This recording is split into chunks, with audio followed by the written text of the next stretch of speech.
السلام علیکم ورحمۃ اللہ وبرکاتہ۔ آج ہم سورۃ کہف آیت نمبر 66 کو تجوید کے ساتھ پڑھیں گے انشاءاللہ۔ آغاز کرتے ہیں۔ اعوذ باللہ من الشیطان الرجیم، بسم اللہ الرحمن الرحیم۔ قال له موسیٰ هل اتبعک، قال قا الف مدہ کا قاعدہ، قاف مستعلیہ موٹا پڑھیے گا، کالا نہیں قالا پڑھنا ہے۔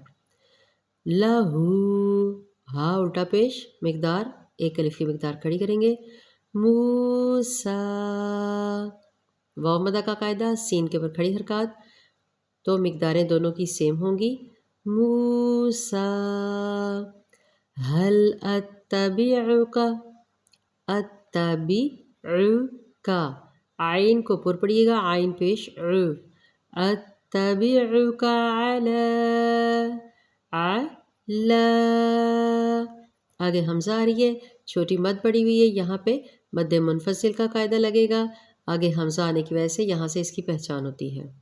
عین کو موٹا پڑھیے گا، علی ان تعلمنی، اخفا کا قاعدہ ہوگا، یہاں پہ نون ساکن کے بعد تا آ رہی ہے، تعلمنی، ان تعلمنی مما علمت رشدا، علمت یہ بھی عین کے ساتھ، مما پہ میم مشدد غنہ کیا جائے گا، مقدار پوری کریں گے۔ مما علمت رشدا، شین کو منہ بھر کے ادا کیا جاتا ہے، رشدا، دو زبر کو ایک میں کنورٹ کریں گے، الف مدہ کے قاعدے پہ وقف کریں گے، مد عارض کرتے ہوئے رشدا۔ ایک مرتبہ آیت مبارکہ کو مکمل پڑھتے ہیں۔ قال له موسیٰ هل اتبعک علی ان تعلمنی مما علمت رشدا۔ الحمدللہ آیت مبارکہ 66 مکمل ہوئی۔